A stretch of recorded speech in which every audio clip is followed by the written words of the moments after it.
Hi, everyone. I'm Lisa Copeland, and I love supporting women on the journey of finding love in their life after 50. And today I have a really good video for you. It's one that truly touches my heart. It's 5 signs you might be addicted to a man and what you can actually do about it. But before we get to those tips, I want to encourage you to subscribe to my channel and hit the notification bell so that the next time I post something, you get a notification. And be sure to like it and add comments as well. Okay, so let's get started today and talk about the 5 signs you might be addicted to a man and what you can do about it. In my 40s, long before I became a dating coach, I thought I loved a man who turned out to be so absolutely wrong for me. During our time together, we broke up at least 3 times. And while apart, this intense longing for the other would happen. And it was actually only a matter of time before we would come back together, celebrating a harmonious honeymoon. But it wouldn't take long for the problems that created the breakup to reoccur again. And after 2.5 years, I just said, enough. We're done. We're not meant to be together. And the thing is even though I knew we didn't belong together, I was not prepared for how hard it was to let go of him. And even though I was the one who ended the relationship, I felt so connected because every time I thought about him, my body was releasing the hormone oxytocin. It's the bonding hormone, which created the physical addiction to him. I will tell you, it took almost a year to break this hormonal addiction. And I don't want you to have to go through this experience the way I did because it's really, really hard. And I want to share with you the 5 signs you might be addicted to a man and what you can do to break that cycle if it's happening for you. So let's talk about sign number 1, and that is oxytocin creates a high that is often mistaken for love. And normally, women experience the bonding that comes from oxytocin for up to 2 weeks after making love with a man. And if you're addicted, it will trigger every single time you think about him or see his picture. When oxytocin is released, it's like getting a hit.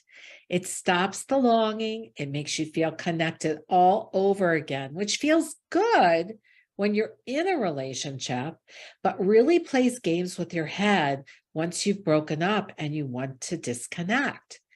Sign number 2, ask yourself what you really love about this man you feel such an intense connection with.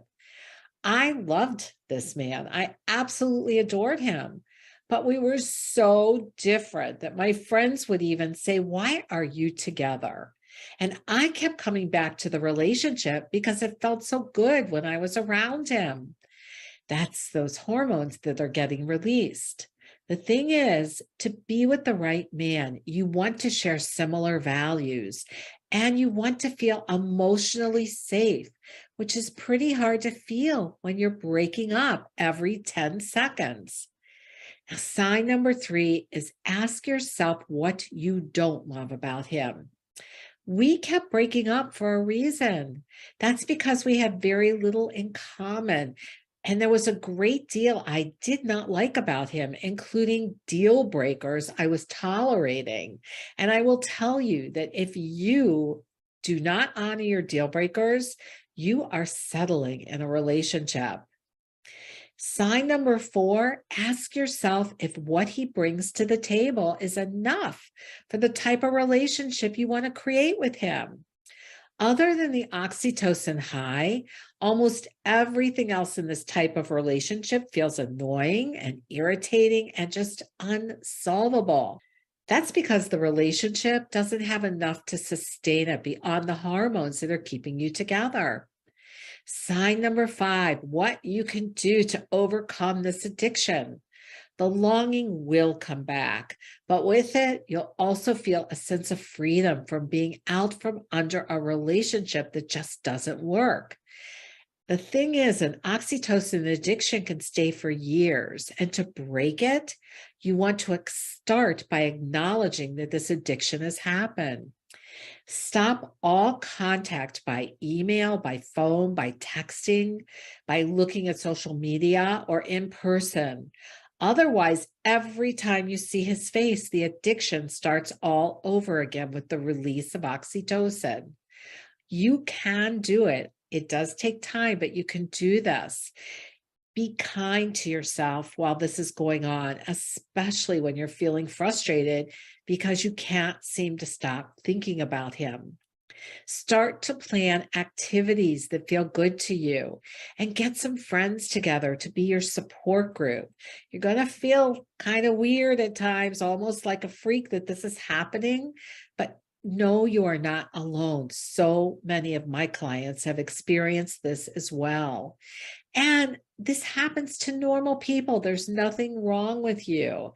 The key is identifying it so you can take these 5 steps to overcome the oxytocin high and move on. And of course, if you find you need more help, you can contact a therapist. You can work with a dating coach. I offer a complimentary session. There's a link below. We can talk about what's going on and see how we can get you moving forward. Okay, I want to end this, of course, with inspiring you with another testimonial from one of my clients who found love again. I came to Lisa a broken and lost woman. I'd lost my husband of 34 years to a rare disease. After much personal grieving and growth, I connected with Lisa and I joined her group program. With Lisa's encouragement and guidance and the support of the other women in the group, I was able to take a leap of faith and I joined an online dating site. I'm happy to report I found an amazing man and we've been dating for 2 years now.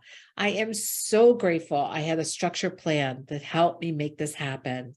And I would tell every woman out there, remember, no risk, no reward. And that was from Alex in Ohio, who is still happy with her guy. Okay, I hope this inspired you to know you can find love. I hope you also realize that when obstacles happen, you can get support. And as always, I believe in you. Big hugs to you.